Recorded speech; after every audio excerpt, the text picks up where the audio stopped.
El día que descubrí mi esencia, todo lo que buscaba vino hacia mí.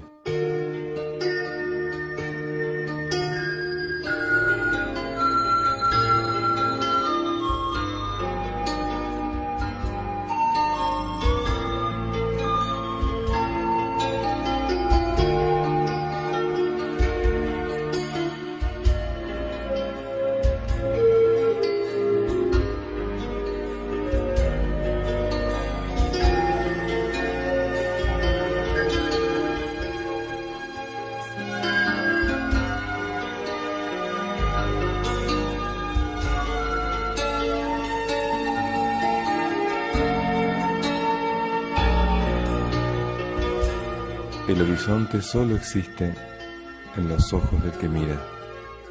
Tu visión se aclarará solo cuando puedas ver dentro de tu propio corazón.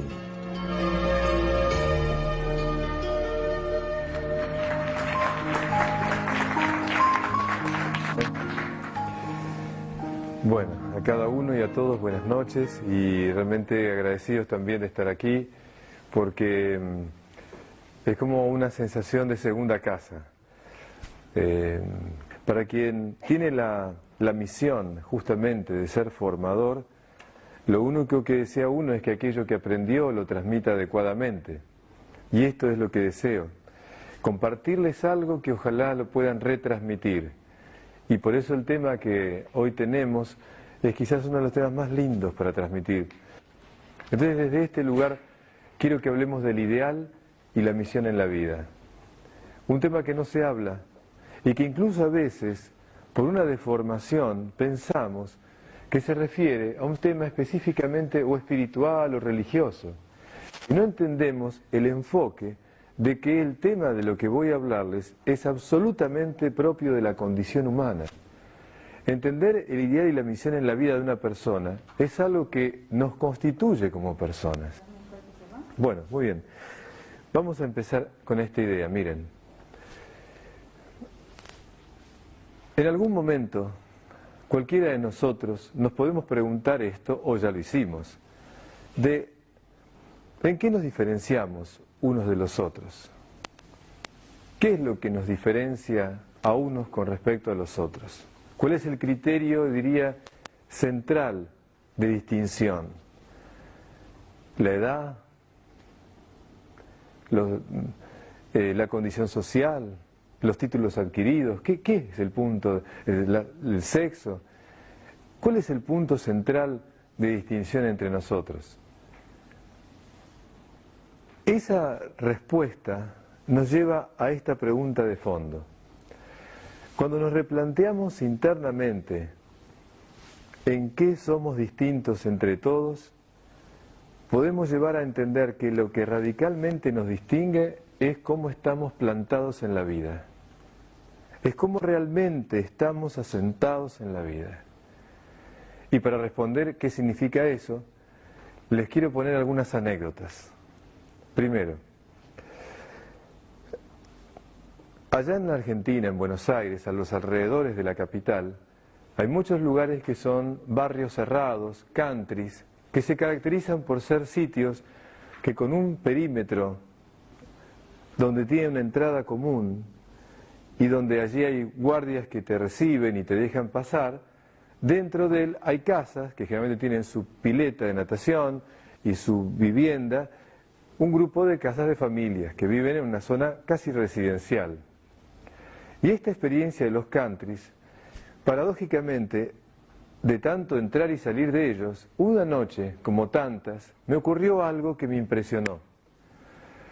A la entrada de estos lugares, antes había mucho más, ahora con el tiempo ya cayó en desuso. En la entrada de ellos había un cartel que cuando uno llegaba de noche con el auto, al entrar al lugar siempre había un cartel, como les digo, que para mí muchas veces fue irrelevante y lo pasé de largo. Una noche como tantas, entrando, esperando porque los coches que estaban delante estaban demorados y yo llegaba tarde a una reunión de matrimonios, en esa inquietud, en ese estado, de pronto veo que el cartel que siempre estuvo y que lo ignoraba, decía todo lo que yo enseño en filosofía. de pronto me cayó en la cuenta que lo que estaba diciendo allí es todo lo que yo dedico mi vida. Y digo, no lo puedo creer. Parecía como una metáfora que me ponían delante. Les cuento, ¿qué decía el cartel? Imagínense con el coche entrando a este lugar. El cartel decía esto: apague las luces exteriores del auto, ¿no? Apague las luces exteriores. Encienda las interiores. Apague el motor e identifíquese. Toda la filosofía. Deje de vivir para afuera, apague las luces exteriores, encienda las interiores, o sea, ponga luz en el interior de usted. Apague el motor e identifíquese. Y mientras yo digo, ¿es esto lo que yo enseño? Y cuando los autos sigan pasando, llega el guardia del lugar, y cuando me pongo al lado, me mira y me hace las 3 preguntas de la filosofía. Escuchen, identifíquese, mire bien. ¿Quién soy? ¿Para qué estoy? ¿Y a dónde voy? ¿Te das cuenta? Dije, este hombre es un filósofo, o sea, me está haciendo las preguntas fundamentales. ¿Quién soy? ¿Para qué estoy? ¿Y a dónde voy? Y estas 3 preguntas tienen que ver con justamente una de ellas, lo que quiero hablar esta noche. ¿Quién soy? Es mi definición en la vida. Y esa es una pregunta, aparte en ese orden, bien de filósofo. No puedo saber a dónde voy si no sé quién soy. ¿Quién soy? ¿Para qué estoy? Es mi misión en la vida.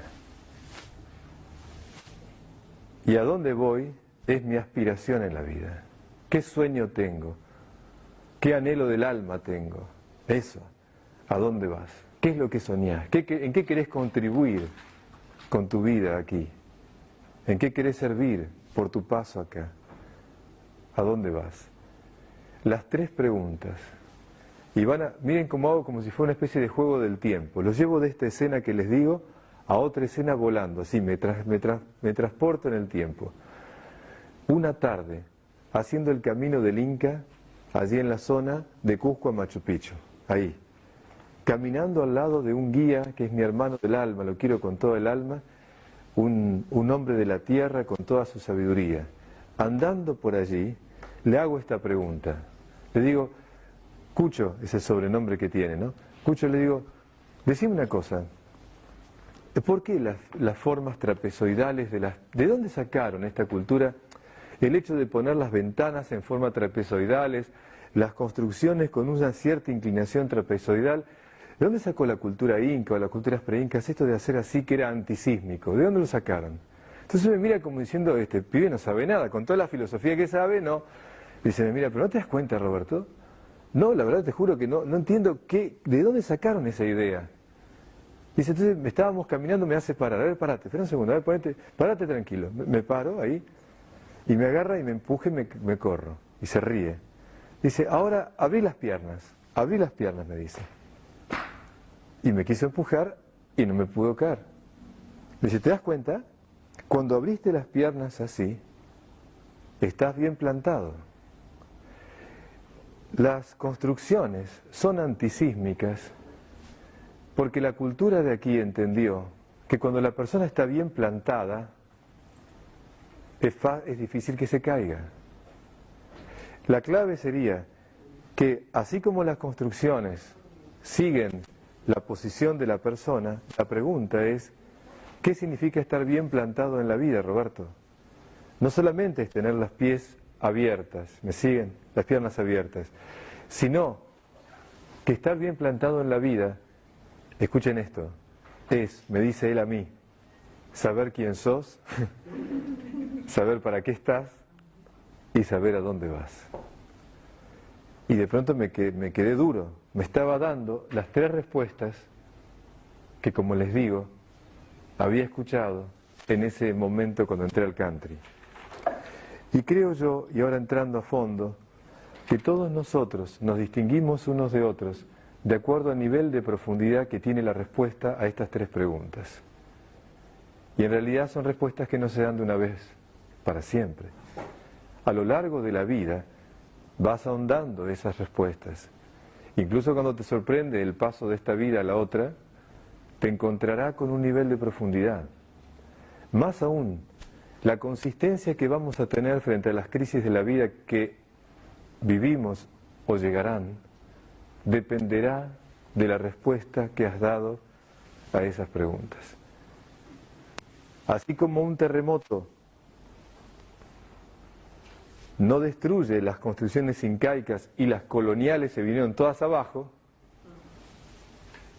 quizás en la vida las crisis y los terremotos que tenemos no nos derrumben si aprendemos a estar bien plantados, si aprendemos a tener profundidad en esas tres respuestas.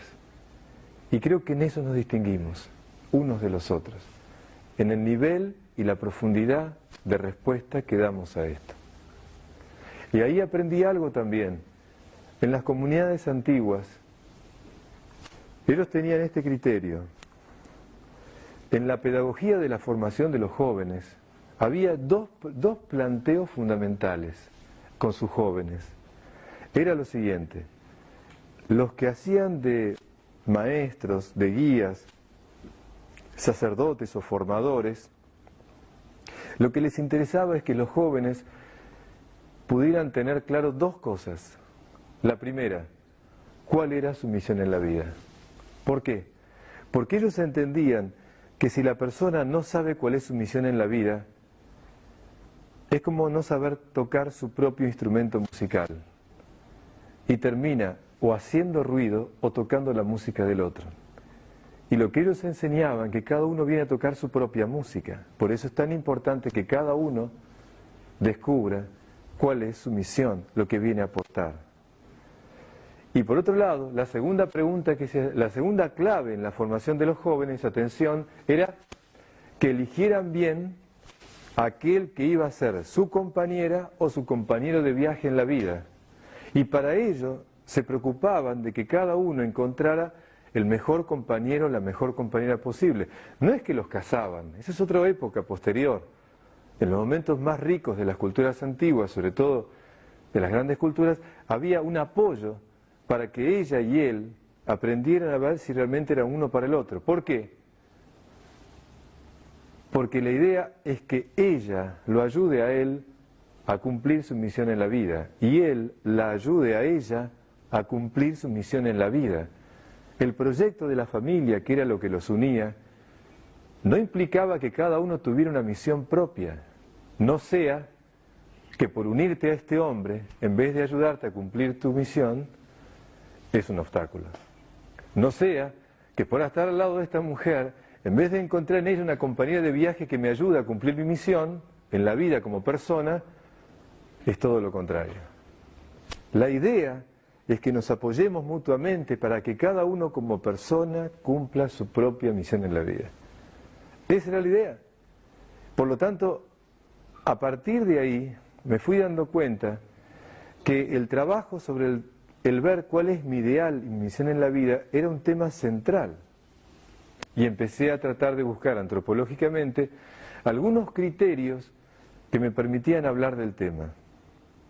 Y para eso entonces paso ahora a una parte que es más teórica, sabiendo lo que les digo, sabiendo que en eso consiste el estar plantados en la vida. La pregunta que nos conviene es: ¿qué significa el ideal de vida, Roberto? ¿Y qué es la misión en la vida? ¿Qué querés decir cuando decís eso? Entonces, para tratar de definir esto, necesito que me sigan y volvamos de nuevo a Grecia, nos trasladamos en el tiempo y vamos a tratar de entender el pensamiento de los griegos, tratar de entender cómo ellos entendían la ética y desde ahí sacar claramente qué decimos cuando hablamos de ideal y de misión en la vida. Y por eso directamente, de nuevo, como el viaje del tiempo, vamos a ver. Los griegos tenían una preocupación clara, que es tratar de ver cómo el comportamiento humano tenía que ser para que fuera realmente un desarrollo pleno hacia la plenitud. ¿Cómo es la clave? ¿Cuáles eran las claves que permitían que una persona en su comportamiento pudiera ser plenamente persona? ¿Cuál era lo bueno? ¿Qué criterio de bien había que tener para el comportamiento ético? Y entonces empezaron a hablar de lo que llamo ethos. ¿Qué significa ética? y que significa el estudio del comportamiento humano. Cuando los griegos empiezan a estudiar esto, enseguida entienden que hay dos maneras de entender el comportamiento humano. De una manera lo acentuaban de forma normal, ethos, y de otra manera con un acento circunflejo. Y de hecho, estas dos acentuaciones, en realidad es así, el acento normal y el acento circunflejo. Las dos acentuaciones estaban marcando decididamente dos maneras de entender el comportamiento humano. En un sentido, para ellos, ética significaba modo de vivir. Y en otro sentido, ética tenía que ver con manera de ser. Entonces para ellos inmediatamente entendían que cuando estudiaban el comportamiento humano, un aspecto tenía que ver con el hacer y otro con el ser. Es decir, que una cosa es el estudio de los actos humanos y otro es el estudio de las actitudes humanas. Y ellos veían que entender esto era capital, no es lo mismo, no es lo mismo. La pregunta era cómo entender cuándo los actos humanos permitían el desarrollo pleno de la persona y cuáles eran las actitudes que permitían el desarrollo pleno de la persona, de la comunidad, de la polis. Esta distinción era fundamental, al punto tal de que cuando entendían ética como modo de vivir, el estudio de los actos humanos, lo que hacían era estudiar si determinado acto estaba o no conforme a la ley, conforme a la norma. Entonces ellos terminaban entendiendo que un acto es bueno cuando está adecuado a la ley, a la norma, y un acto no es bueno cuando no está en orden o en correspondencia a la ley o a la norma. Y así distinguían los actos que ayudaban o no al desarrollo de la persona. Quiere decir que para entender los actos humanos tengo que tener clara la norma y la ley. Pero esa no era la única manera de entender la ética. La más importante estaba acá.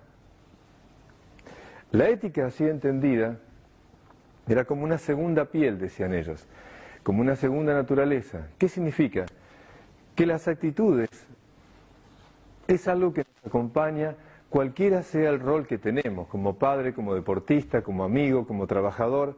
En cualquier rol donde nos empeñamos, nuestras actitudes están con nosotros. Y entonces hay una frase que me va a ayudar a que entendamos juntos el tema. Miren esta. Las cosas no son como las vemos como somos. Las cosas no son como las vemos como somos.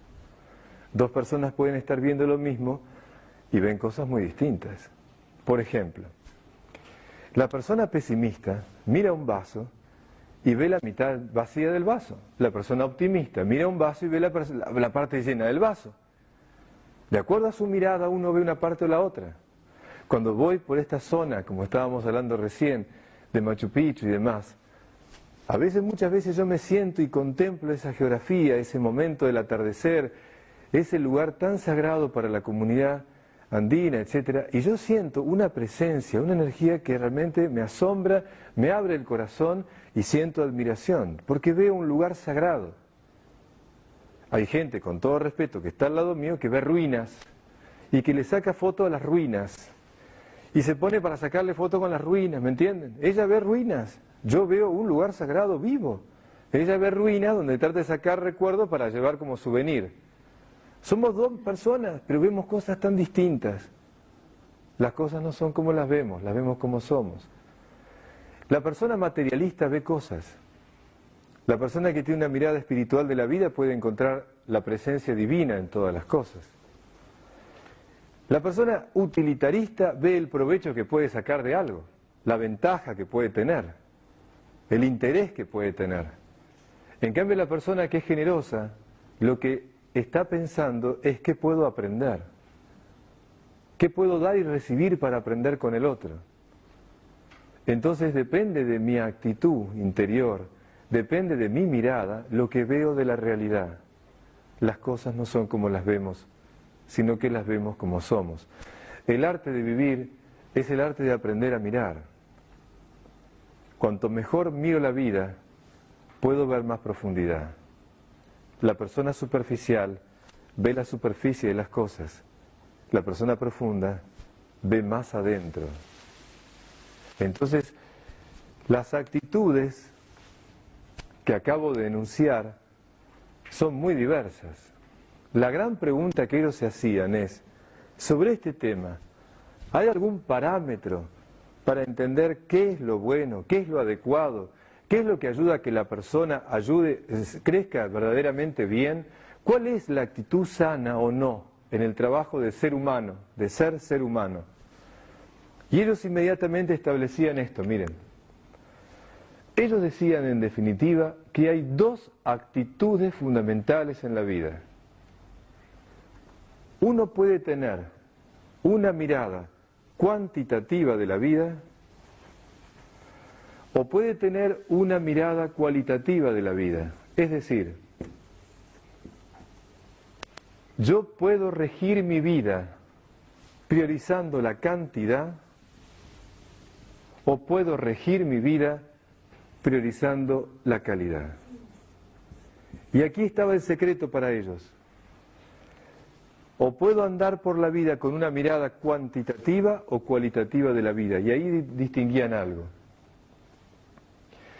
La persona que tiene una mirada cuantitativa de la vida ve la cantidad. Y lo que prioriza obviamente es el tener. La persona y el lograr. La persona que tiene una mirada cualitativa de la vida, lo que prioriza es el ser, lo que prioriza es el aprender. Cuando uno tiene una mirada cuantitativa de la vida, la persona lo que le importa es ganar y no perder. La persona que tiene una mirada cualitativa de la vida, lo que prioriza es aprender, lo que prioriza es dar y recibir, eso. En definitiva, la persona que tiene una mirada cuantitativa de la vida se rige por el interés.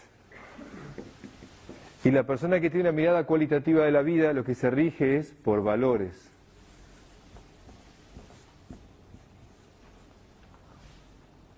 Y aquí empieza un secreto.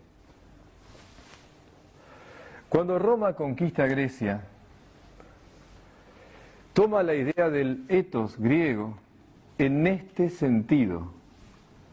Y entonces la ética griega se transforma en lo que nosotros conocemos como mos mores, la moral latina. Y la moral latina es tratar que todas las cosas estén en orden a las leyes establecidas. Y el derecho romano y la moral cristiana posterior dentro de Occidente va a estar siguiendo un criterio normativo de la manera de entender la ética. Cuando miramos la parte de la ética como actitudes, nos damos cuenta que estaba mucho más profundo la preocupación de mirar cómo era la actitud fundamental en la vida. Y ellos comprendieron esto, que en realidad el bien, en el sentido ético de esta forma, estaba cuando los actos estaban en orden a la ley, pero que había un secreto en las actitudes, que el hombre crecía, la sociedad crecía, la ciudad, la polis crecían, cuando la cantidad estaba en orden a la calidad. Cuando lo que estaba priorizado era el ser, y cuando el tener y el lograr estaban en función del ser. Cuando el interés estaba en función de los valores. Cuando esto estaba en función de esto, la persona, la comunidad y los momentos de desarrollo y apogeo de las culturas se daba. Pero cuando la persona, la comunidad, priorizaba esto en detrimento de esto, cuando lamentablemente esto estaba priorizado, siempre eran los procesos de decadencia. Y la persona no crecía y no se desarrollaba plenamente. Cuando por tener más dejo de ser mejor, la persona empieza a destruirse. Cuando por priorizar la cantidad pierdo la calidad, la persona y la comunidad se destruyen. Cuando los valores están en función de los intereses, la persona se destruye. Y ellos veían y constataban que cuando ocurría lo contrario, siempre habría crecimiento. Mi abuela, una mujer inmigrante española, me decía una frase que ahora la veo cuando digo esto, la veo a ella y pienso esta idea. Miren esto, ella me decía: Robert, en la vida hay dos actitudes. Uno tiene que ver con la ambición y otro tiene que ver con la aspiración. Me dice ella así, ¿eh? Y me decía: Robert, en la vida tenés buenas o muchas ambiciones, pero grandes aspiraciones. Ella me estaba diciendo a su manera que pusiera siempre los intereses en función de los valores. La palabra ambición siempre tiene un sentido cuantitativo. La persona que ambiciona quiere esto, después aquello, y siempre está insatisfecha para tener más. La persona que tiene aspiración siempre busca crecer mejor y desarrollarse mejor. Lo que ella me quería decir directamente es que trate de poner siempre grandes valores en mi vida y aprender a que mis ambiciones siempre estuvieran en orden a eso. Cuando uno mira la vida de esta manera, cuantitativamente, ocurre algo importante. A la larga, termina viendo al otro como un competidor en la vida. Y cuando la persona tiene una mirada cualitativa de la vida, el otro deja de ser un competidor en la vida y pasa a ser un compañero de viaje en la vida. Y entonces cuando lo considero un compañero de viaje, voy a ver qué puedo aprender de él y qué puedo compartir con él. Cuando lo veo un competidor en la vida, voy a tratar de estar a la defensiva para yo no perder y en todo caso evitar que él me gane. Dos actitudes distintas totalmente. Pero en la formación de la libertad y en el desarrollo personal, algo más todavía. Observen esto. Cuando formaban a sus jóvenes dentro de esta filosofía, pasaba lo siguiente. Cuando ellos miraban esto, se daban cuenta que la formación ética pasaba por el cumplimiento de la ley. Y el cumplimiento de la ley era una forma de pedagogía. Pero la palabra cumplimiento me está diciendo todo, ya lo dije acá hoy durante la mañana y la tarde. El cumplimiento termina en un cumplimiento, siempre. En realidad la persona que se maneja por cumplimiento siempre cumple para que no lo sancionen, no lo reprueben, para no tener problemas. Pero en realidad a la larga el cumplimiento es una actitud pasiva. Y se daban cuenta que más que el cumplimiento, cuando quiero formar la ética de alguien, lo que tengo que preocuparme es trabajar sobre los valores. Cuando una persona adhiere a un valor, sale del cumplimiento y llega al compromiso. El compromiso es tomar ese valor, comprometerme en la vida, consagrarme a eso y dedicar mi tiempo y mi energía a eso. Esa es la diferencia. La persona que cumple la tenés que estar siempre mirando. La persona que está comprometida, no hace falta que la mires porque va a estar siempre con su corazón puesto en eso. San Agustín tenía una frase que me encanta cuando estudia este tema, ¿no? Él decía esto, en la formación de las personas, tanta libertad como sea posible y tanta autoridad como sea necesaria. Tanta libertad como sea posible. O sea, formar la libertad de las personas, enseñarles a trabajar su propia libertad. ¿Cómo? Adhiriendo a valores. Tanta libertad como sea posible y tanta autoridad como sea necesaria. La autoridad está puesta con carácter supletorio. La autoridad tiene que venir cuando la persona mal usa la libertad.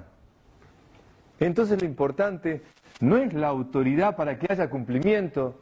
Lo importante es que la persona educando su libertad se comprometa en valores. Pero atención, enseñamos lo que sabemos pero contagiamos lo que vivimos. Los valores se contagian, no se predican. Los valores son atmosféricos, decía mi querido profesor de ética. Los valores son atmosféricos, Roberto, se respiran. Cuando vos llegás a un lugar, o hay calidez o no hay calidez. Cuando vos llegás a un lugar, se reina la amistad o no. Los valores se respiran, están. Por eso es tan importante, decían toda la tradición que forma sobre la axiología, que es el estudio de los valores, decía esto: los valores se incorporan, los valores se adhieren a través del contacto con personas y ambientes cargados de valores. Los valores no se adhieren por imponerlos, los valores no se imponen, son imponentes.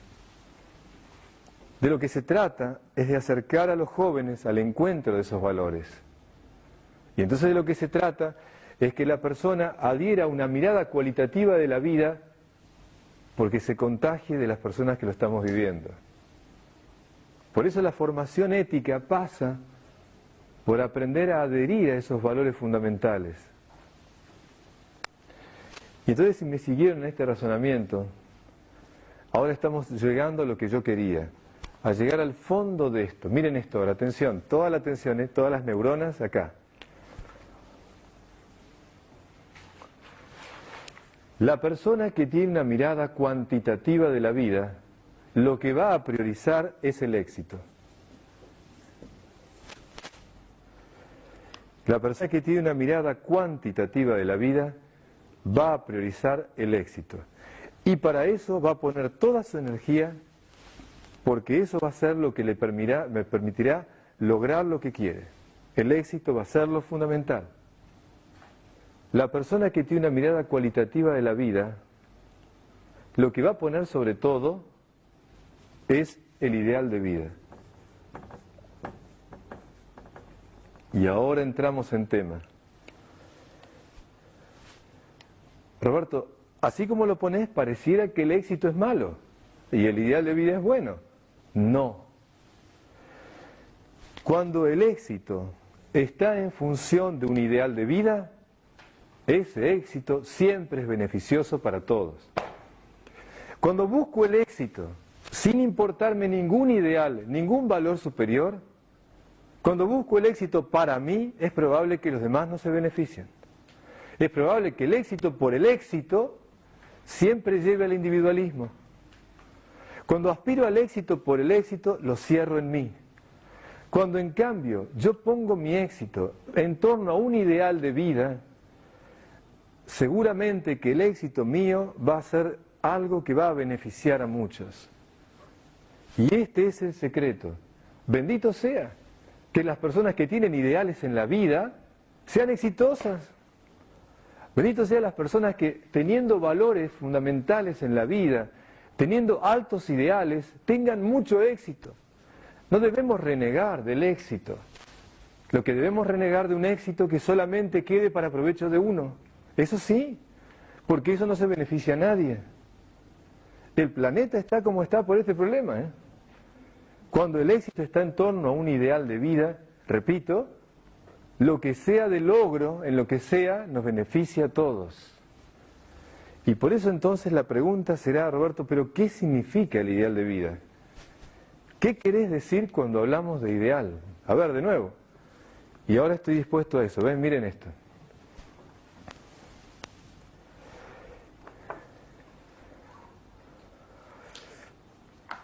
La palabra ideal, etimológicamente, significa idea motriz. Eso. El ideal es algo que mueve. El ideal es un valor que me mueve en la vida. Y el ideal de vida de una persona es, en una escala de valores, el valor más alto que tengo en la vida. Ese es el ideal de vida. Es aquel valor por el cual yo daría la vida.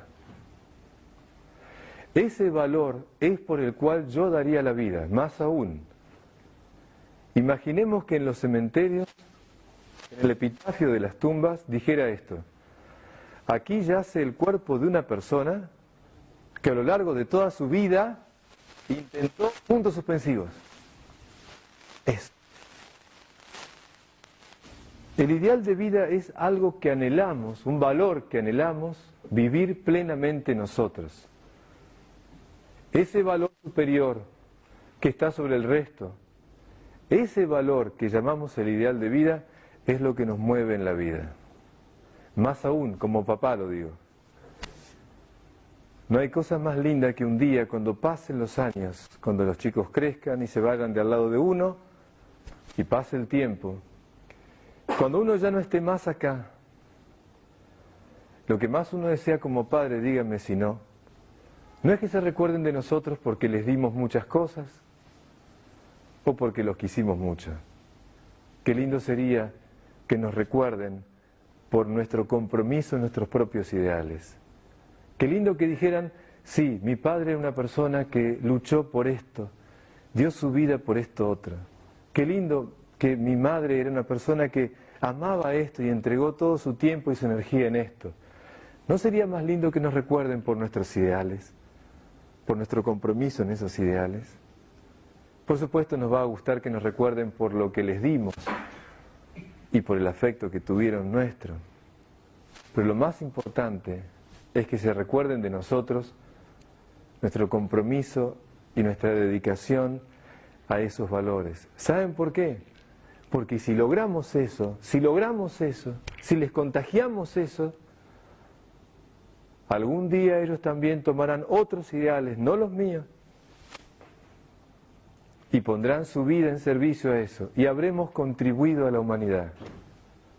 No saldremos de la tapa de los diarios, no seremos famosos por nada, pero habremos sido famosos en el sentido de sembrar en el corazón de nuestros hijos el compromiso por un ideal. Si cuando no esté acá, mis dos hijos que adoro, me recordaran por toda mi entrega y dedicación en lo que siento que es mi misión está cumplida. Si además hay otras personas que nos recuerdan por lo mismo, bendito sea, ¿me entienden? Pero esos dos seres, como en el caso mío, que me estuvieron a mi lado, les pude contagiar el valor de eso, bendito sea.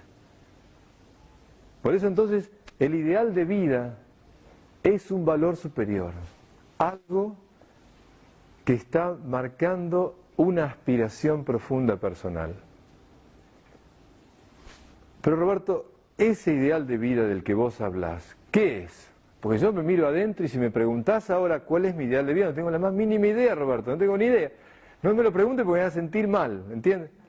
¿Qué es el ideal de vida? Fíjense más todavía.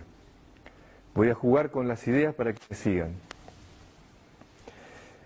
En un dicho de Oriente, un discípulo le pregunta al maestro, maestro, miro el horizonte y veo que cuando camino 10 pasos, el horizonte se me aleja 10 pasos. Y cuando camino otros 10 pasos, el horizonte se me aleja otros 10 pasos. ¿Para qué está el horizonte, maestro? Y el maestro le contesta, para eso, para caminar. Los ideales nos convocan a buscar alcanzarlos. Y un autor tiene esta frase, la grandeza de un ideal no está en alcanzarlo, sino en luchar por él. Alcanzarlo simplemente es una recompensa. De modo que como el horizonte, el ideal es algo que me llama a buscarlo plenamente, difícilmente en la condición humana nuestra viviremos un valor fundamental de manera total, plena, definitiva. Pero nuestra lucha por eso, nuestro afán de eso tiene valor. Eso es importante. Entonces, el ideal es algo que nos convoca, pero ¿lo vamos a alcanzar? Un autor dice así, los ideales en la vida de las personas son como las estrellas. En la noche, los navegantes, aunque no la pueden tocar a las estrellas, observándolas, pueden llegar a destino. Entonces a veces los ideales no los alcanzamos, pero mirándolos podemos llegar a la meta que queremos. Entonces, ¿el ideal de vida es un valor, Roberto? Sí, un valor que es algo que nos convoca. pero para algo no te entiendo porque me hace ruido.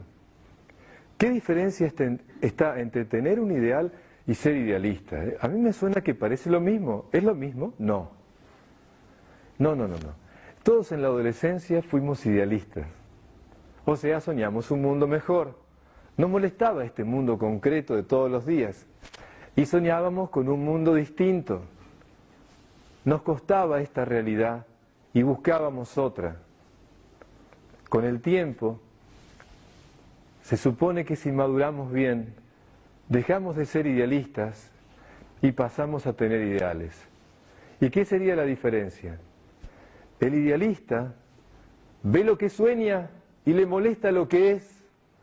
El que tiene un ideal ama lo que es, ama lo que hace, ama esto porque quiere transformarlo para que sea mejor.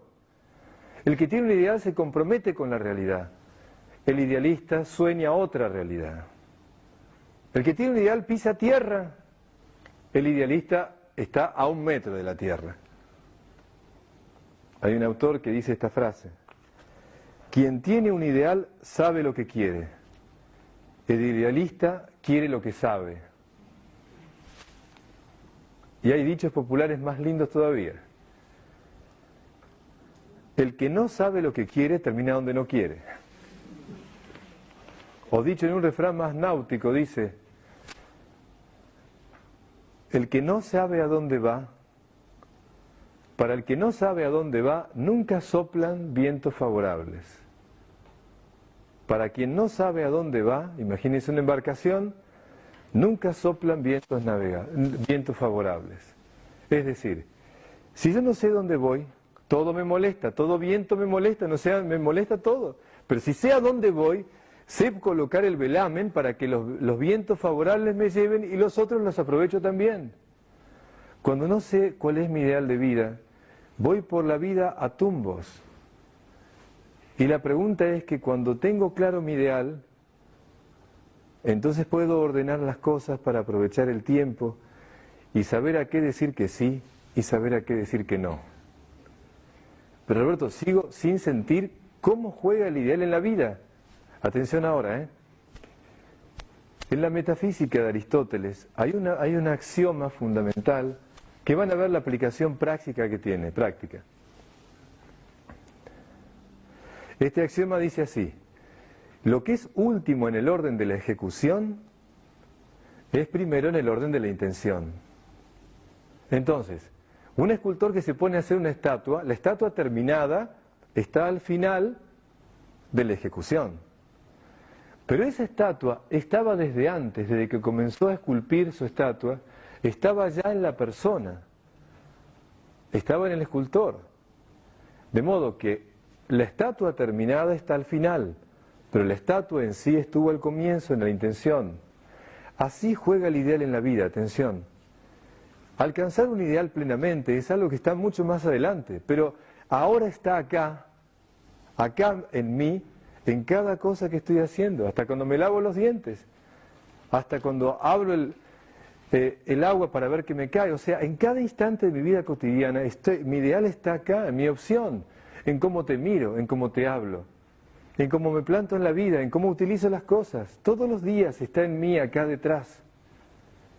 El ideal está en mí acá. Por eso cuando Miguel Ángel hizo La Piedad, uno lee la vida de él y le llevó 3 noches y 4 días hacer semejante obra de arte.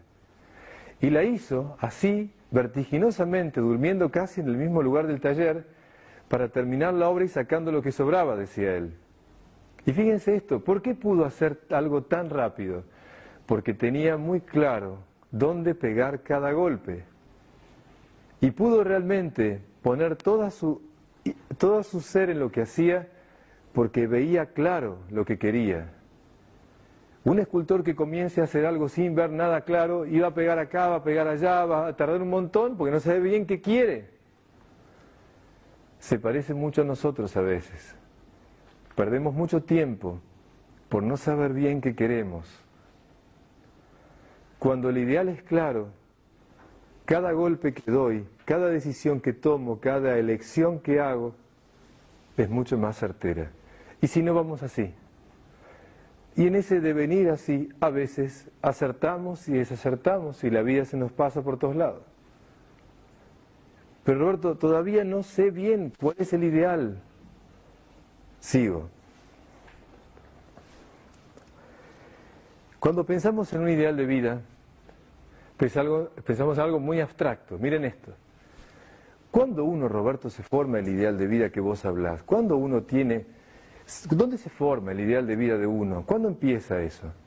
Entre los 17 y 21 años a 25 años es el periodo de la vida donde se supone que uno empieza a formar su ideal de vida. Atención, ahora apelo a cada uno que haga un momento de introspección para adentro y le pregunto, no me lo digan ahora, guárdenlo en el corazón.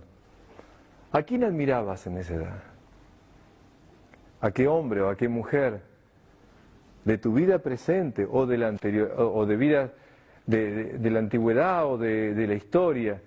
¿Quién era tu fuente de admiración? ¿A quién admiraste en esa edad? Más aún, te pido un favor, retené y pensá, ¿a quién admirás hoy?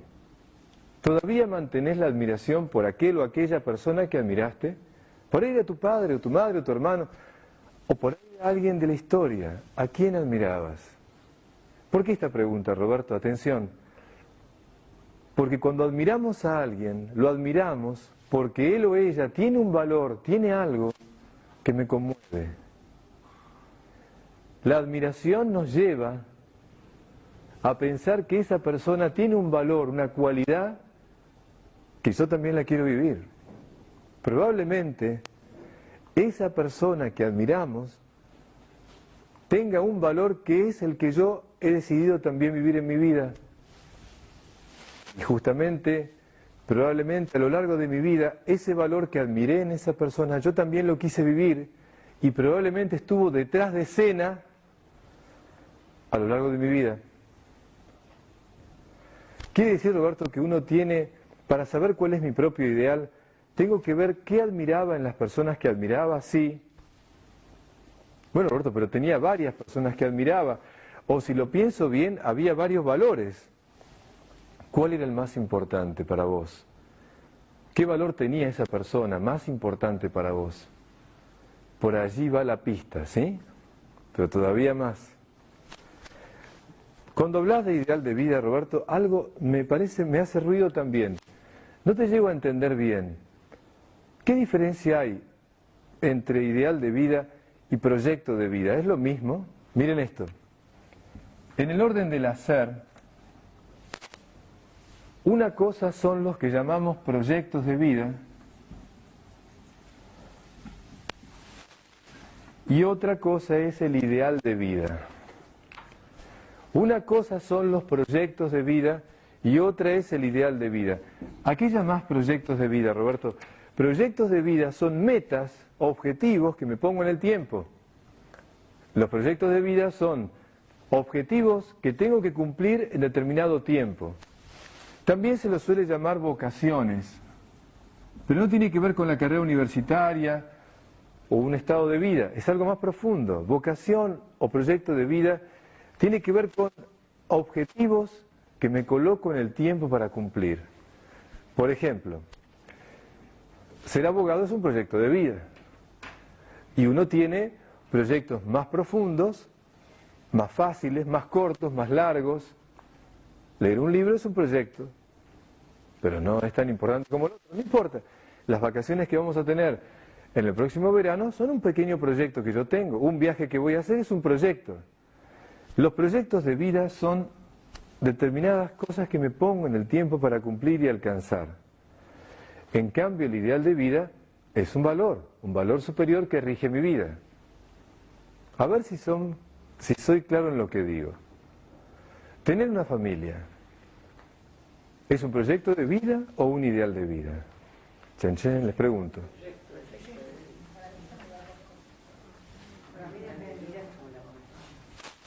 Tener una familia, a ver. ¿Son las dos o diferentes tiempos? Son las dos, otros es un proyecto de vida.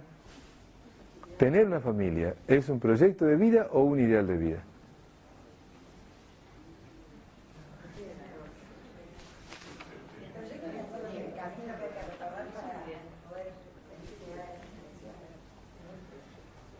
Bueno, está bueno, gracias por participar, ¿eh? Empieza con un proyecto. Ah, bien. Atención ahora, ¿eh? Con todo respeto a lo que dijeron, ¿eh? No quiero forzar nada.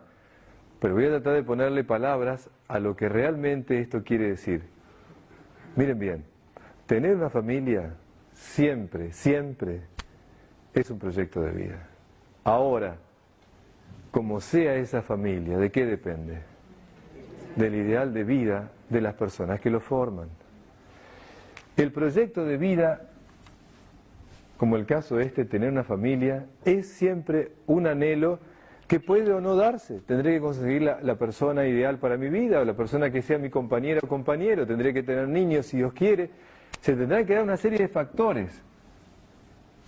Tendré que hacer determinadas cosas.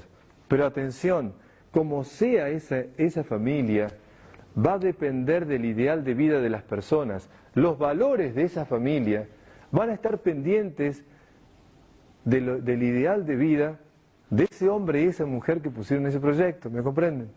Quiere decir, Roberto, que cuanto más claro sea el ideal de vida de esos hombres, de esas personas, padre y madre, más rico va a ser ese proyecto de vida, sí.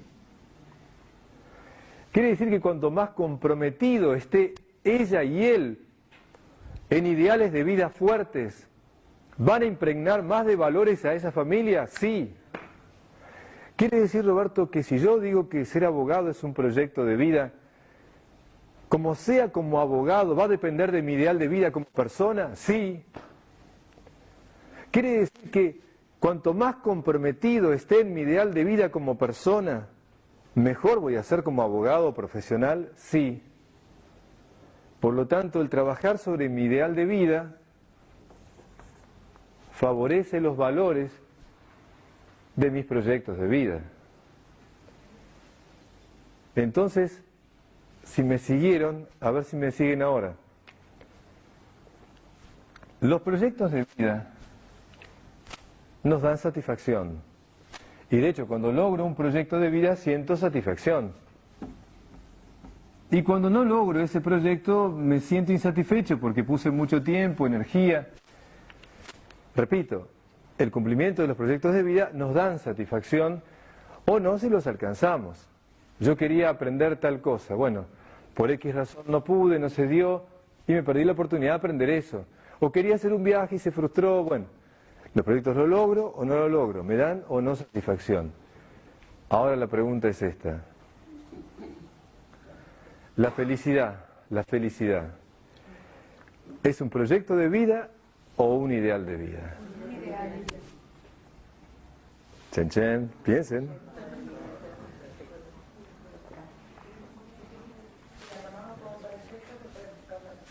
Yo creo que depende de lo que signifique para mí la felicidad.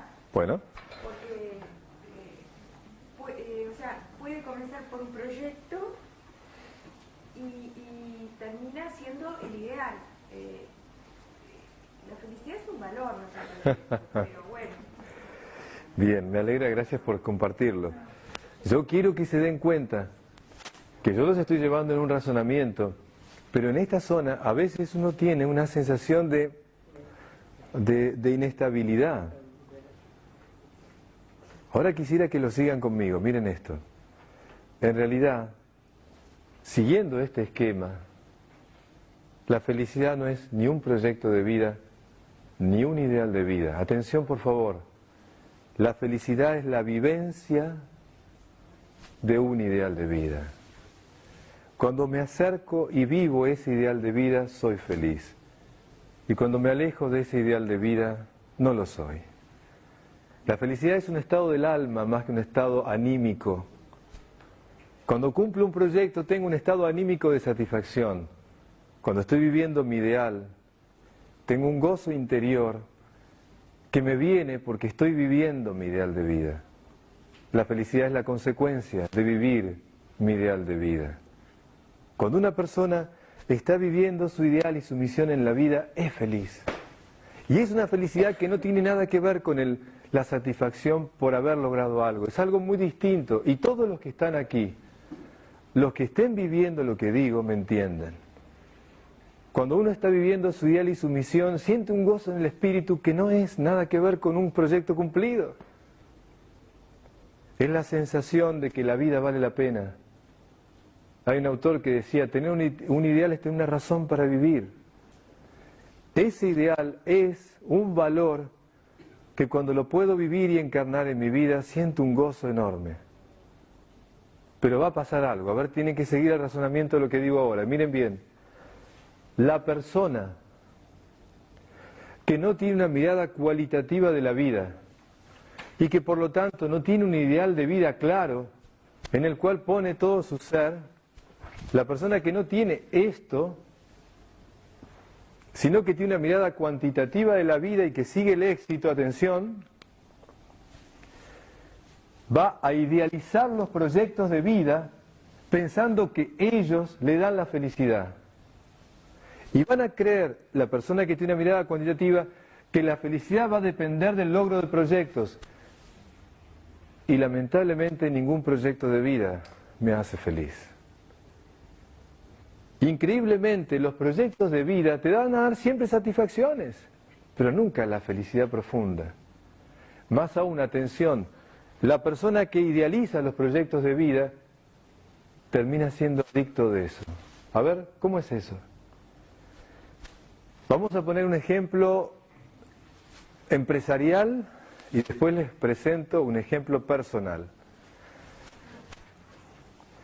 Pongamos una persona con una visión materialista de la vida, que tiene un emprendimiento como empresa personal y que tiene una mirada absolutamente cuantitativa de la vida. De esto nada. Más aún, descalifica esto porque la gente que está acá se muere de hambre, así que no me interesa. Entonces, con esta mirada de la vida, obviamente cree que ese proyecto, que es que su empresa se posicione primera en el mercado, eso le va a hacer feliz, haber logrado ese éxito. Y pone toda su campaña en eso. Pueden pasar dos cosas, que no lo logre o que lo logre. Si no lo logra, como él estaba pensando que eso le va a hacer feliz, si no lo logra, se siente frustrado. Pero ¿qué va a pasar al revés?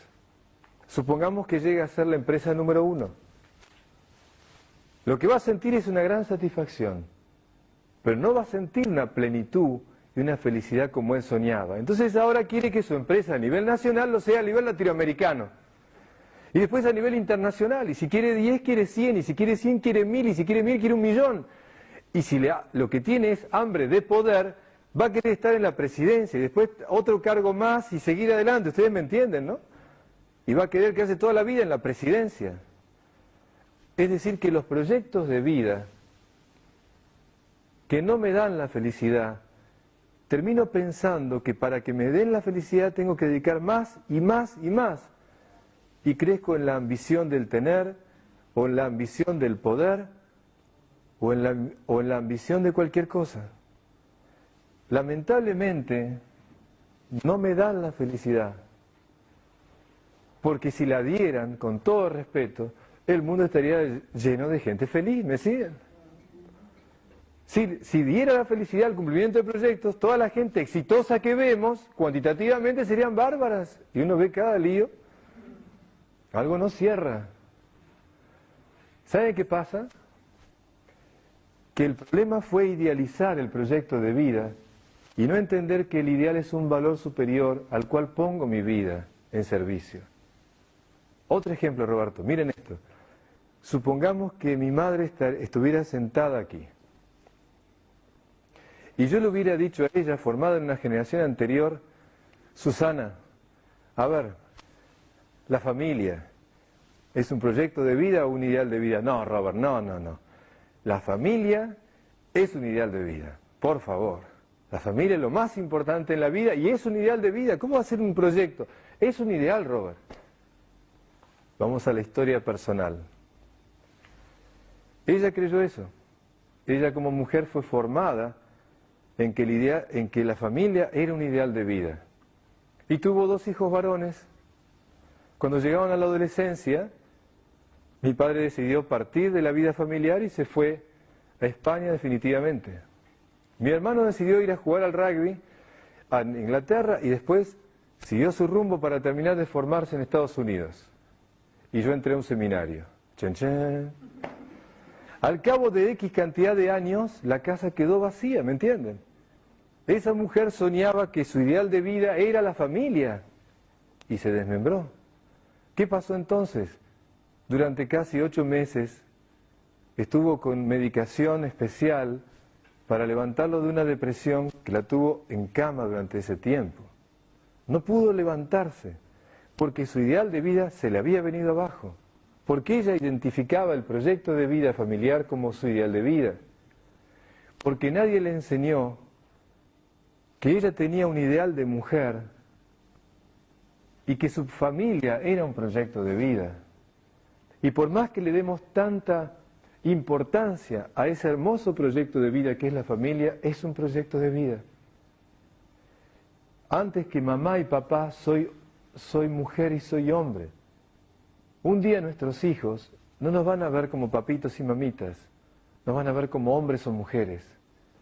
Si bien toda la vida seremos papá y mamá, ellos van a necesitar de nosotros que seamos personas cada vez más íntegras y profundas para que ellos al vernos y admirarnos, ellos también crezcan y sean mejores. Un día dejamos de ser capitanes del barco y pasamos a ser faros en la vida de nuestros hijos. De lo que se trata es que nosotros vivamos nuestro ideal como personas y pongamos en ese proyecto, o cualquiera que sea, lo mejor de nosotros. Mi madre, con todo el amor que le tuvo y me tuvo, siempre sintió una frustración tremenda porque su ideal fracasó. Y por más que le diga, mamá, es que vos debías tener un ideal de mujer. No, Robert, yo tenía mi ideal de familia. ¿Se dan cuenta? Cuando no tengo un ideal como persona, idealizo los proyectos de vida pensando que me van a hacer feliz. La felicidad no pasa por los proyectos, pasa por ese valor al cual me comprometo, me juego y lo vivo. Más aún, cuando uno tiene un ideal de vida claro, a veces los proyectos pueden fracasar, pero ese ideal me sostiene. Porque ese ideal es para el cual vine a vivir esta vida. Porque ese ideal es el que me orienta en la vida. Y cuando los proyectos fracasan, trataré de levantarme y seguir adelante. Porque sé que mi felicidad no pasa por el éxito del proyecto, pasa por la vivencia de mi ideal. Y a veces la vida hace que tengamos proyectos que fracasan, aunque no quisiéramos. Y entonces, si me entendieron aquí, ahora viene la clave, atención. Vamos a pensar entonces que el ideal de vida lo podemos poner de esta manera. Miren, voy a ponerles una ecuación ética en vez de física o matemática. Vamos a poner así, I más D igual M. Así como suena. I más D igual M. Entonces digamos esto. Cuando digo I, hablo de mi ideal, del valor que quiero llegar a tener. Cuando hablo de D, hablo de el don personal que yo tengo. Ese talento, esa aptitud natural que yo tengo. Y cuando hablo de M, hablo de mi misión en la vida. Entonces ahora síganme. ¿Qué es la misión en la vida de una persona? De cualquiera de nosotros. ¿Cuál es mi misión en la vida? Es que ese ideal de vida que yo quiero vivir para mí, a través del don que tengo, la palabra, la capacidad de comunicarme, esto o lo otro, mi don en esto, mi capacidad de curar, mi capacidad de ver la belleza, ese ideal de vida que yo tengo para mí, a través de ese don, ponga mi empeño en que también lo vivan todos los demás. Mi misión en la vida es que ese ideal propio sea compartido y vivido por todos los otros. Esa es mi misión. La misión en la vida de una persona es que ese valor superior al cual quiero vivir también pueda contagiarlo y que otros también lo vivan para su crecimiento personal. Entonces, para saber cuál es mi misión en la vida, obviamente tengo que tener claro cuál es mi ideal de vida. Roberto, pero cuando hablas del don personal, ¿de qué me estás hablando? Porque yo tengo varios dones, qué sé yo, tengo capacidad de esto, capacidad de aquello. No. ¿Cuál es tu don más importante? Ah, no sé. Nunca me lo pregunté.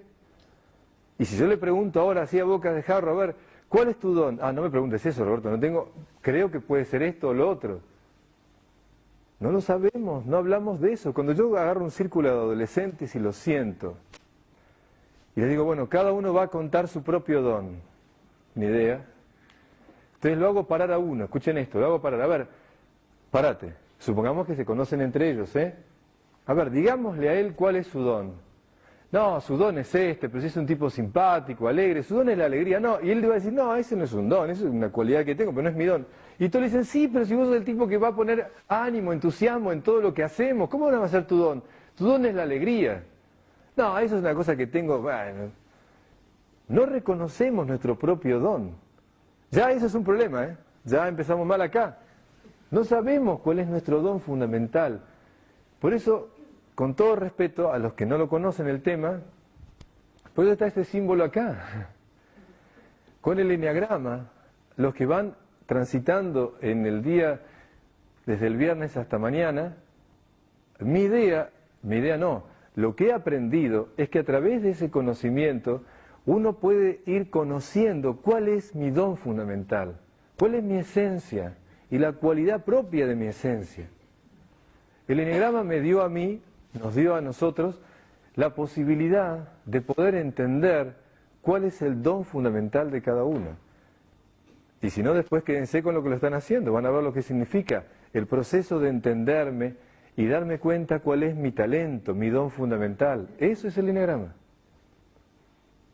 Roberto, ¿hay que hacer eneagrama? No, algunas personas lo harán por otros caminos, no tiene que ser el único. Pero he aprendido que no sabemos cuál es nuestra esencia, nuestro don fundamental. Lo tenemos tan confundido. ¿Y cuál es el ideal de vida, Robert? Bueno, atención ahora, ¿eh? Esta noche cuando se levanten de acá, no sé si los dejo más seguros, pero los dejo más interrogantes, ¿eh? Atención, vamos ahora a esto. A ver, dame un ejemplo, Roberto, una vez por todas, poneme un ejemplo para que yo me pueda ubicar. Voy a un ejemplo obvio, y después les voy a dar dos ejemplos muy fuertes. Empiezo con el primero. Supongamos que tengo un chico adolescente que en su adolescencia admira a un tío que es abogado. Pero es un gran abogado, un hombre bueno, entregado, comprometido en su profesión. Imaginemos que ese chico ve a su tío así, y además cada vez que ve películas de televisión, en televisión, o ve películas en el cine, ve películas que le encantan donde los abogados defienden causas perdidas, se ponen todo el entusiasmo y logran la persona que defienden alcance la justicia. Y poco a poco se va impregnando él de este amor a la justicia, viendo en su tío y viendo en en las series y cosas que ve, algo que siente que él tiene como llamado, una sensación de que la justicia para él es lo más importante. Y en esa búsqueda de la justicia empieza a leer cosas, empieza él en el colegio ya a ponerse a ser defensor de cosas. Poco a poco en su formación se va enraizando en él ese valor de la justicia. Supongamos que termina el liceo, como decimos acá, y terminando eso empieza una carrera de Derecho en el cual va a dedicarse, a través de ese proyecto de vida que es ser abogado, va a dedicarse en eso a vivir la justicia. Termina la carrera de Derecho y sigue la carrera jurídica, supongamos, y llega a ser juez. Miren qué lindo lo que digo, ¿no? Ojalá que fuera así siempre. Cuando él llega a terminar la carrera jurídica y llega a ser un juez, siente que como proyecto alcanzó lo que aspiraba, pero siente que a través del don que tiene, que es esa capacidad de discernimiento de los hechos, y con ese ideal de la justicia personal, y esa aptitud para discernir las cosas y los hechos, con eso, ese don y ese ideal, siente que su misión es que haya justicia en su entorno, en su comunidad, en su nación, en lo que puede ponerlo. Y esa es su misión. ¿Qué tal que un día, cuando llegue a eso, abra la puerta de su despacho y como juez de ese pueblo realmente sienta la satisfacción de un proyecto cumplido y sienta la felicidad de poder a través de su misión hacer bien a muchas personas. Qué lindo sería, ¿no?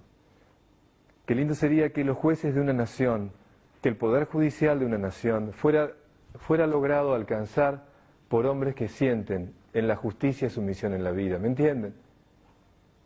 Qué lindo fuera que eso sea así, ¿no? Lamentablemente en mi patria y en muchos lugares uno se da cuenta que cuando, me decía un profesor mío, dice que cuando lo que se enferma es la justicia, es una enfermedad letal para ese pueblo. Por eso lo pongo como ejemplo y como testimonio de lo que quiero decir. Ese niño que empezó teniendo una admiración a personas, terminó él viviendo su vida entregado con su proyecto a la misión de sembrar la justicia. ¿Ven? Eso es fácil. Pero ahora les pido que tomen aire y les voy a dar otro ejemplo. Roberto, todavía no sé cuál es mi ideal. Tranquilo, tranquilo. Yo lo que quiero es que te mires. Primero te hablé de la admiración. Ahora quiero compartirles esto. Miren, me alegra que quede aquí grabado lo que voy a decir, porque es en recuerdo a la persona que me enseñó esto que les cuento. Un día yo daba una conferencia en un barrio cercano a la capital a un grupo de hombres y daba esta misma conferencia. Y cuando terminó la conferencia, un hombre se acerca y me dice: Roberto, yo quisiera hablar con usted. Por algunas razones que no puedo explicarle ahora, le suplico que me conceda de acá a una semana o dos un momento de encuentro con usted.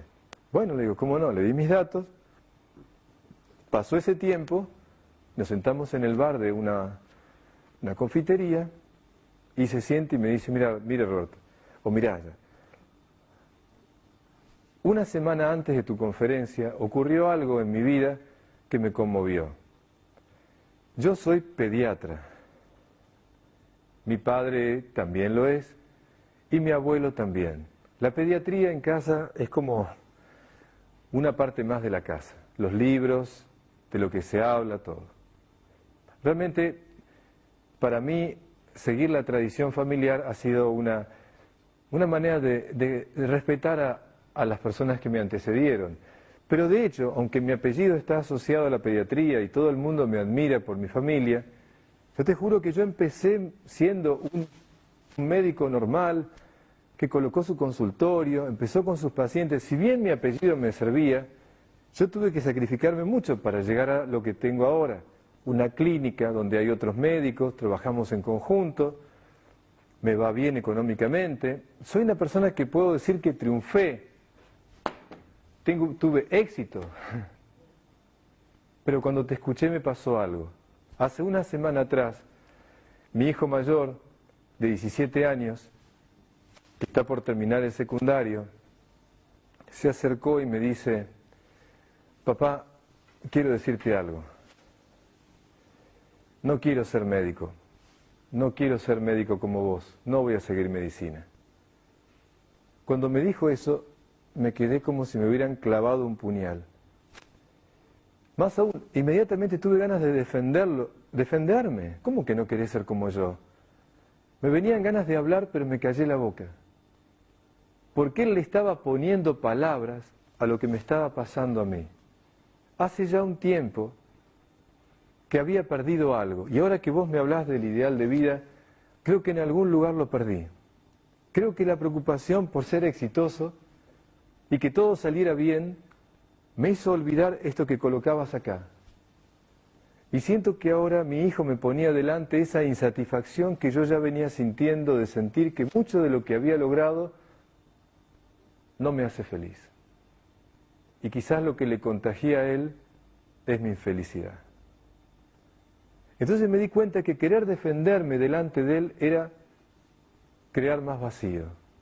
Y dije: ¿en qué me equivoqué? Y llegabas vos con una conferencia hablando de esto y me pega, Roberto. Me llega porque me doy cuenta que en algo me equivoqué. Más aún, he tomado una decisión. Le digo, ¿qué decidiste? Mira, lo pensé mucho. Y pensé que realmente tengo que hacer algo para recuperar ese ideal de vida. Y decidí esto. Yo pertenezco a la Asociación de Médicos Sin Fronteras. Y pienso que en algún lado lo que empecé haciendo se terminó perdiendo porque perdí el amor a esto que hacía. Y entonces, ¿sabés lo que le pedí a mi señora que me acompañe? Escuchen esto, en esta decisión. Ahí está lo de la persona que te acompañe para tu misión en la vida. Le dije a ella que yo quería irme a Bosnia. En ese momento estaba toda la guerra. Y quería ir a trabajar como médico sin fronteras allá. Y que necesitaba vivir 6 meses en una dedicación total a mi profesión. Y que lo necesitaba hacer para recuperarme a mí. Cuando se lo conté a mi padre más o menos me entendió. Mi abuelo me quería matar. Me dice, ¿quién te llenó de cosas en la cabeza para irte allá tan lejos? O sea, no tenés que irte lejos para descubrir tu ideal de vida. La primera que me apoyó fue mi mujer. Y me dijo, ¿estás seguro que podés perder la vida? Sí, lo tengo que hacer. Eso es lo que siente mi alma que tengo que hacer. Tengo que recuperar algo que perdí. Y entonces ella le dijo, te apoyo, anda. 4 hijos. Entonces me decía, dentro de un mes creo que puedo arreglar todos los papeles y parto. Al mes se fue. A la semana llega una carta. La primera carta de una sucesión. La primera que llega es una carta donde él le manda saludos a la familia, pero la segunda hoja de la carta había abrochado una foto de Polaroid agarrada a la hoja, donde ponía junto con la foto la historia de un nenito que no tenía brazos. Y ponía el nombre de él, la historia de quién era, cómo vivía, lo que habían logrado de salvarlo y cómo lo estaban integrando. Y ponía todo el detalle de lo que él hacía en ese lugar con ese niño. A partir de ahí, todos los días viernes, llegaba una carta a la casa en donde además de los saludos familiares venía adjunta una carta cada vez más larga de la historia de ese niño, niña o grupito de niños que él sacaba la foto. Al principio la carta fue leída en familia. Después empezó a llevarse a otros familiares. Se sacaron las revistas del consultorio y se empezaron a poner las cartas. La secretaria del consultorio empezó a apilar las cartas que venían porque la gente buscaba la anterior y la que seguía. Los chicos empezaron a llevar las cartas al colegio porque era el testimonio vivo de lo que estaba pasando ahí en esa ciudad de guerra. En el boletín del colegio, en la revista del colegio, empezaban a publicarse las cartas. Él no sabía todo lo que estaba pasando con sus cartas, pero empezaron a multiplicarse y multiplicarse. Pasaron los meses y llegó el día de vuelta. Cuando él volvió, en el aeropuerto estaba lleno de familiares, de amigos y de pacientes. Todos habían leído las cartas y todos sabían todo. Cuando él baja la escalera mecánica en ese momento que estaba en Ezeiza, ve un montón de gente y no distingue bien. Y ve que de pronto todos empiezan a aplaudir. Él estaba con su valija y pensó que aplaudían a alguien que estaba atrás, así que se dio vuelta a ver quién había famoso que bajaba. Y de pronto empezó a reconocer los rostros y se dio cuenta que eran toda gente que él conocía. En ese momento se puso a llorar de emoción. Yo estaba ahí y no me olvido nunca de ese momento. Cuando lo vi bajar y llorando de emoción, los primeros que se acercaron a abrazarlo fue su esposa y sus hijos. Y cuando lo abrazaron, todo el mundo aplaudió de nuevo. Me tocó estar cerca en el momento en que el hijo mayor lo abraza y le dice, papá, quiero ser médico, como vos. Ese abrazo y ese llanto de ambos fue impresionante. Todavía lo cuento y no puedo. Fue increíble. Cuando terminó la escena con la familia, se acercó a mí y me dijo, gracias, Roberto. Le digo, no, gracias de qué, hombre, yo gracias nada, yo te quiero yo agradecer a ti. Y me dice, no, después vamos a hablar. Le digo, sí, claro, ¿cómo no? Y cuando nos sentamos a hablar después de la escena del aeropuerto, me dijo, yo te quiero agradecer porque me ayudaste a darme cuenta de algo. Y yo le digo, no, vos te comprometiste en esa búsqueda. Sí, ahora sé. Ahora descubrí cuál es mi ideal. Mi ideal de vida son los niños. Yo quiero dedicar mi vida a ellos. Y sin darme cuenta, quedé atrapado en una clínica con contadores, con impuestos, con cosas, con lo otro, y me olvidé que lo que vine a esta vida es a estar con los niños y que sean felices. Yo tengo el don de curar, pero no es el tema físico lo que me importa. Creo que vine a tratar de que los niños sean felices. Y ahora quiero poner toda mi vida dedicada a eso. De hecho, ya tomé la decisión, voy a dar la clínica a mis socios. Quiero volver a tener un consultorio más chico y quiero dedicarme a la medicina de otra manera. Con lo que vi, todo lo que aprendí me enseña a trabajar interdisciplinariamente mucho más. Ahora sé realmente cuál es mi ideal. Y que mi hijo quiera ser médico me ha demostrado que no me equivoqué. ¿Cómo sigue la historia? El hijo, empieza la carrera de medicina. Todos los veranos, padre e hijo, se iban con una parroquia a hacer trabajo misionero en asistencia social, como médicos, a ayudar a la gente de lugares del interior de la Argentina. Y cuando iba a esos lugares con su hijo, volvían de 10, 15 o 20 días, por supuesto no ganando nada, pero cada vez más unidos uno con otro. Su hijo se recibió de médico. Los dos son conocidos y a los que les daré este video. Y realmente cada vez que lo recuerdo, siempre me dicen, no me nombres porque me da mucha vergüenza. Le digo, no te voy a nombrar, quédate tranquilo. Pero te agradezco tu testimonio de lo que has hecho, jugándote y comprometiéndote en descubrir tu ideal de vida. Segundo caso, escuchen lo que voy a decir ahora. Una mujer, madre de familia, con 2 nenas, que escuchó lo que yo les cuento en otro lugar. Las 2 nenas, una de 8 añitos y la otra de 4. Entonces me decía ella a mí, una mujer muy vivaz, así, me dice, no, Roberto, lo tuyo es divino, pero yo soy una madre de familia que no tengo estudios, que vivo para mi familia y mis hijas. Claro, el médico es una cosa, Robert, pero yo no tengo todo eso que vos decís. O sea, ¿cómo puedo saber cuál es mi ideal de vida si mi vida queda para tratar de atender a mi marido que viene de trabajar agotado?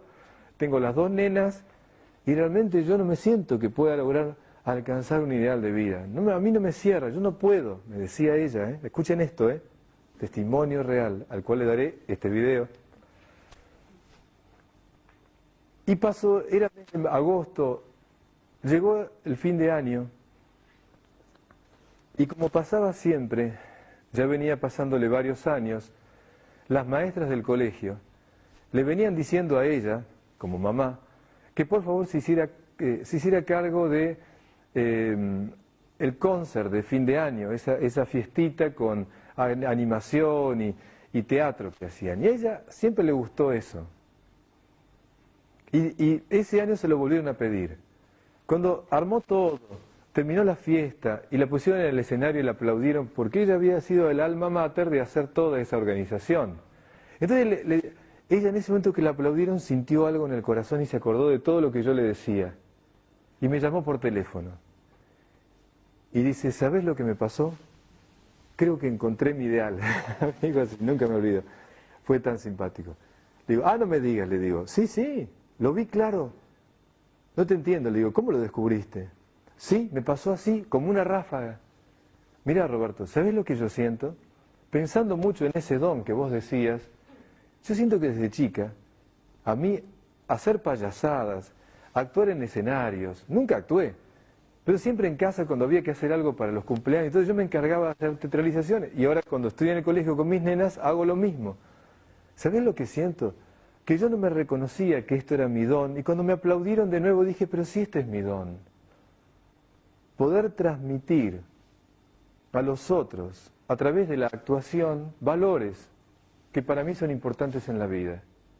Y siento que con ese don, ahora quiero tener el ideal de tratar de transmitir esos valores en forma de actuación. Y voy a poner todo mi empeño. Me llama a las 2 semanas y me dice, lo logré. ¿Qué lograste? Que mi marido me diera permiso. ¿Cómo? ¿Qué te...? Sí, Robert, sí, escuchá. Yo le pedí por favor que durante un año me permitiera, me bancara, que cuando acuesto a las nenas, me vaya a una profesora de teatro que hay en el barrio, que es una muy buena mujer, para que me enseñe a ser artista realmente. ¿Y qué te dijo él? No, que estaba medio loca, pero que me aguantaba, que no me hiciera problema, que él se quedaba. Y empezó yendo 2 noches, cuando acostaba a las nenas, a teatro, y volvía corriendo para estar con él. Después empezó la profesora a verla que era tan buena en eso, que le pidió si podía venir un día más. Y le dijo, no, mi esposo me mata. Entonces fui un sábado, entonces decidí ir los sábados a la mañana, bien temprano, cuando todos duermen en casa, le pedí que por favor me ayudara en ese horario. Pasó un año, aprendió todo lo que tenía que aprender. Al año la profesora la distinguió en un grupo y le pidió si quería ser protagonista de una obra que iban a llevar a nivel nacional. Miren la escena cómo sigue. Un día fue el día del estreno.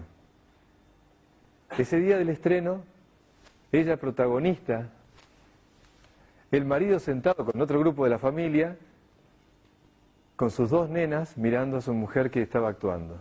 Yo estaba ahí y observaba la escena de verla a ella actuando divinamente. Era una puesta en escena muy rica en valores, y el marido que la admiraba. Después yo me vine a enterar, dice, esto del teatro me vino bien porque mi marido ahora que me ve en las tablas le debo caer mejor porque tenemos más sexo, mejor, estamos divinos. Esto de que me ve ahí no sé qué le pasó, pero está admirándome ahora. Eso me decía después. En la escena esa del momento ese del estreno, cuando termina la puesta en escena, la obra, ella la colocan como protagonista al frente, le traen un ramo de rosas la gente y todos se levantan a aplaudir. Y de pronto el marido por el medio del pasillo, con una de las nenas en los brazos y la otra al ladito, le lleva un ramo de flores a ella con todo amor. En ese momento yo estaba ahí y ella me mira y me hace así, no me olvido. Y se abrazan él y ella y las nenas, todos aplauden. Y entonces cuando pasó ese momento, ella me dice gracias también, porque me hiciste ver que no era tan difícil. Estaba detrás de mí esto, no me daba cuenta. Y ahora me siento feliz. Y no solamente eso, si no sabés qué pasa, me han hecho una propuesta, que vaya por todas las capitales de provincia llevando la obra. Y voy a ir con mi familia, y de hecho lo hizo, y se recorrió toda la Argentina, yendo con sus hijas y su esposo, en distintos momentos, llevando la obra, y conoció toda la Argentina. Cuando pasó un año más, me dijo esto, qué bueno, no solamente soy feliz, no solamente creo que mi esposo me está admirando más, sino que una de mis hijas, al verme así, que ella tiene condiciones, y al verme a mí así, siento que ya quiere ser artista. Y yo estoy feliz, porque al verme a mí, ella tiene ganas de serlo también. Y además me pude recorrer toda la Argentina, que no hubiera nunca podido yo sola. Y les pido un favor, que cada uno de ustedes haga una carta dirigida, ahora les digo a quién, pero clara la consigna, por favor. Cada uno de ustedes haga una carta de felicitación, totalmente de felicitación, les pido eso. Desde la primera letra hasta la última, sin pero, todo, felicitación.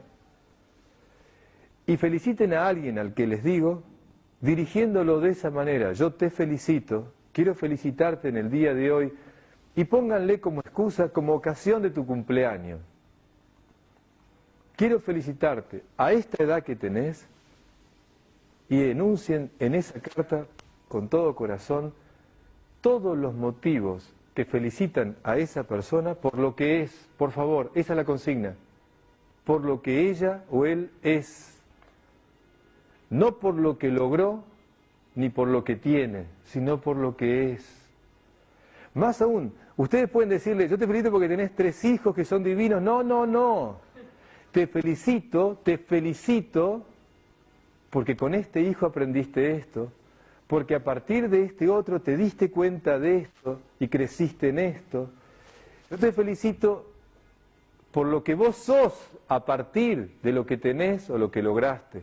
Te felicito por esa casa hermosa que tenés. No, te felicito por lo que significó para vos llegar a esa situación.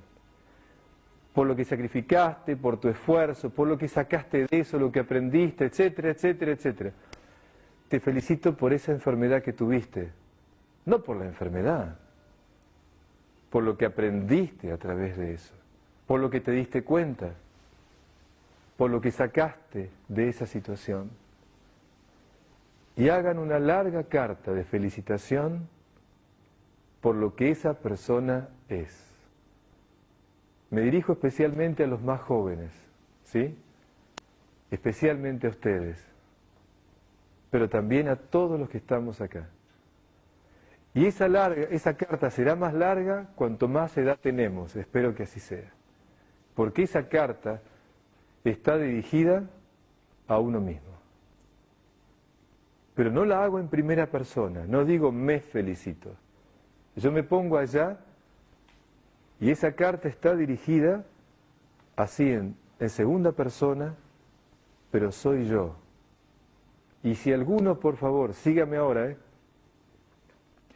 si alguno siente que eso es indebido, porque es como creérsela, etcétera, etcétera, se equivocó totalmente. A ver si me siguen, por favor. Porque al pie de página les pido, por favor, que escriban esto.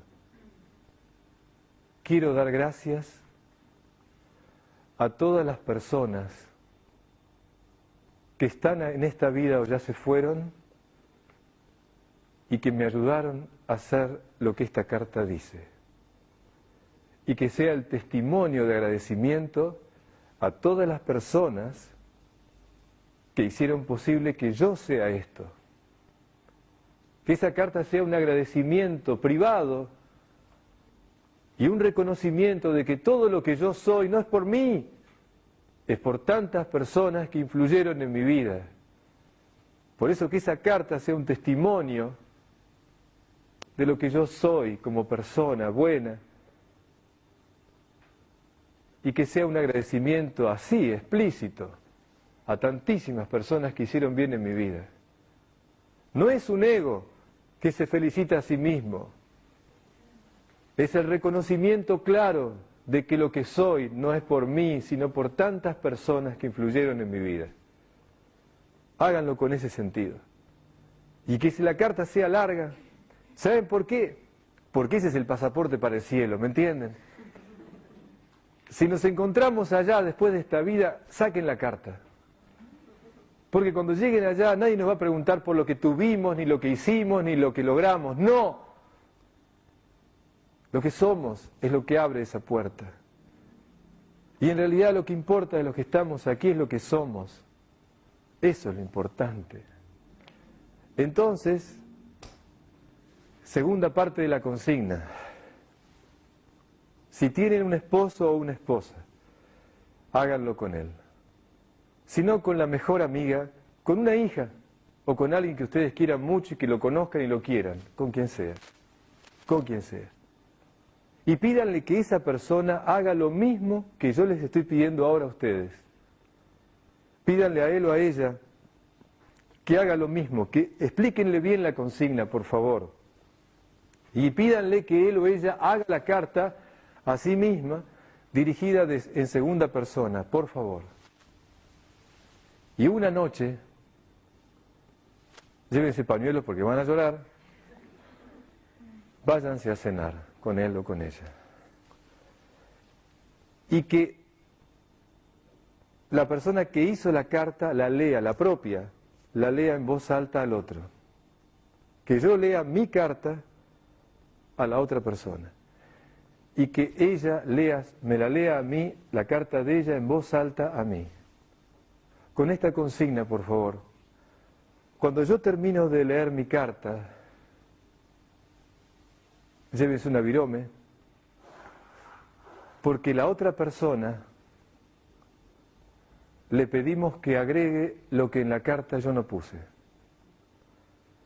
No puede empezar a decir, no, mira, no sos tan así, no te la creas tanto, no es eso, no puede empezar a tirarme abajo lo que escribí, no.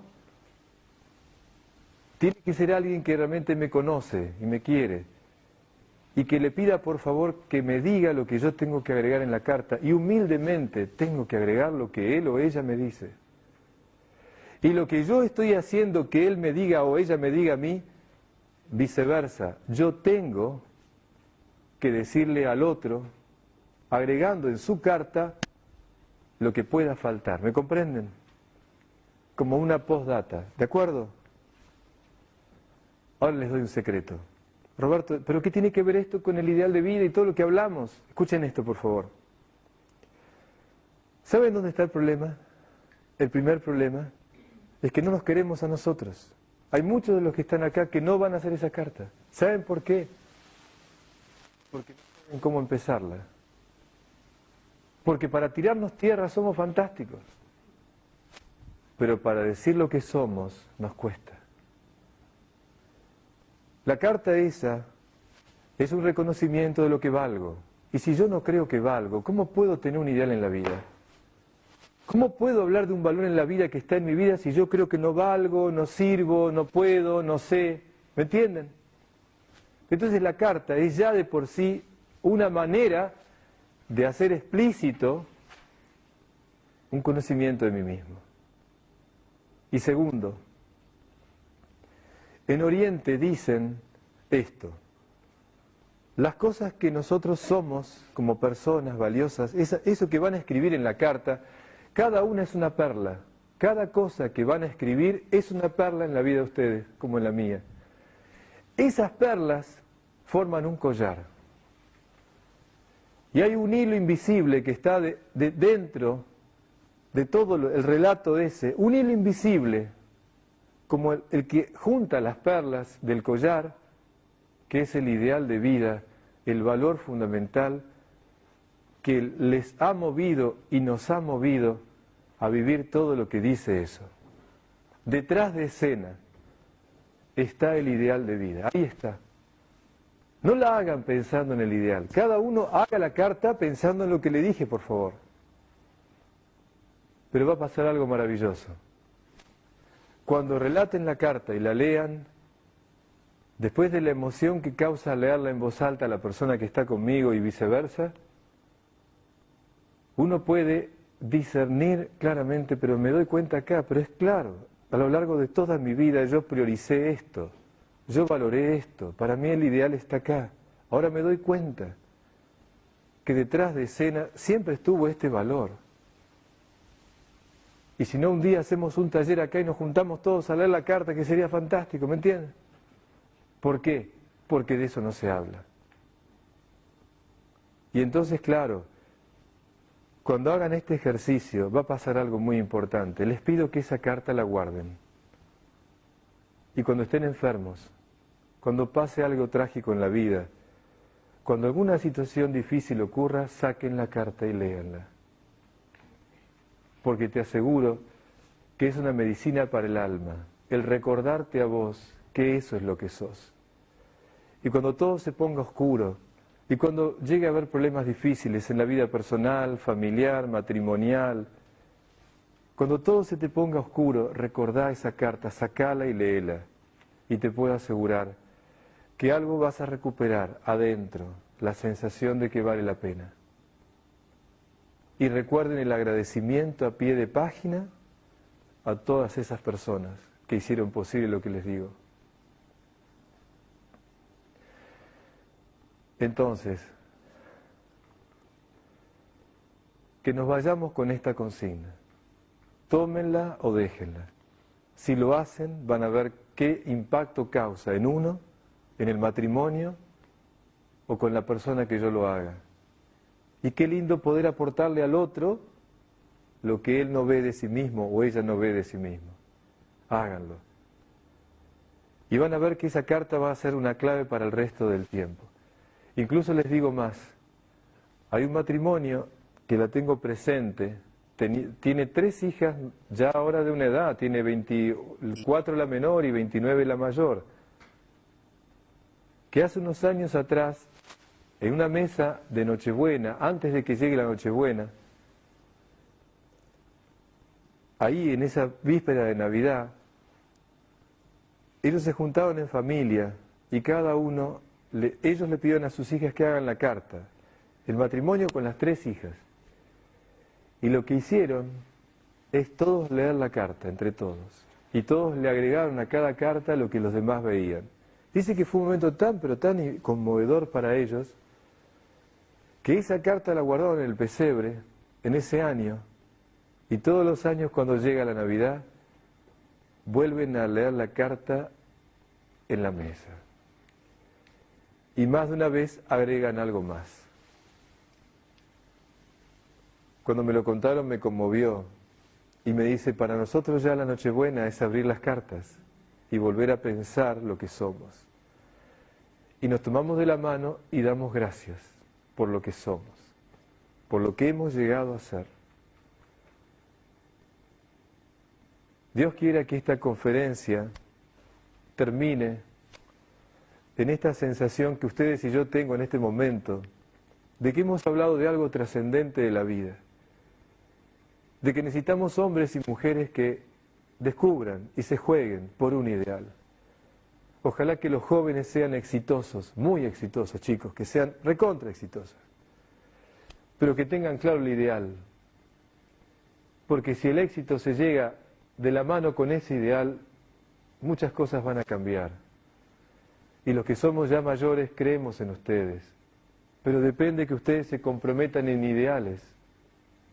No solamente que tengan buenas intenciones, que busquen cuál es su ideal, busquen a quienes admiran, tomen ese valor y traten de vivirlo.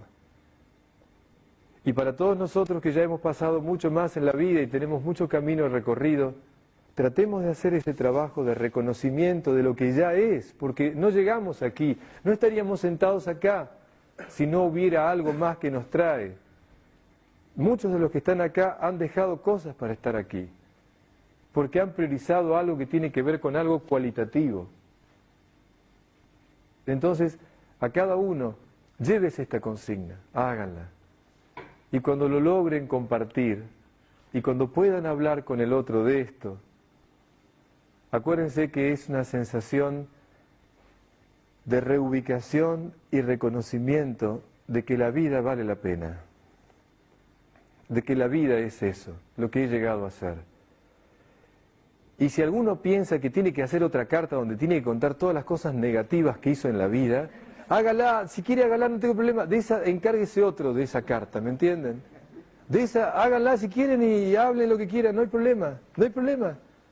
Pero primero hagamos esta, porque estamos tan acostumbrados a no mirarnos bien y a no agradecer por lo que somos. No vinimos a esta vida a contar nuestros sufrimientos, vinimos a agradecer lo que somos. Que esta noche quede en el recuerdo de cada uno, con el testimonio de las personas que, como les conté, vivieron esto que les dije, y como un recuerdo a todas las personas que en mi vida hicieron posible ser lo que soy. A cada uno muchas gracias y buenas noches.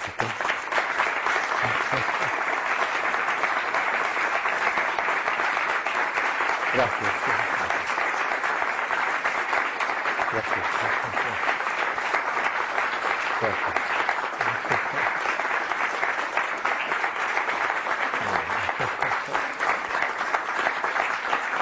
Muchas gracias. Bueno. perdón la emoción, nada más que muchas gracias en serio. Y Dios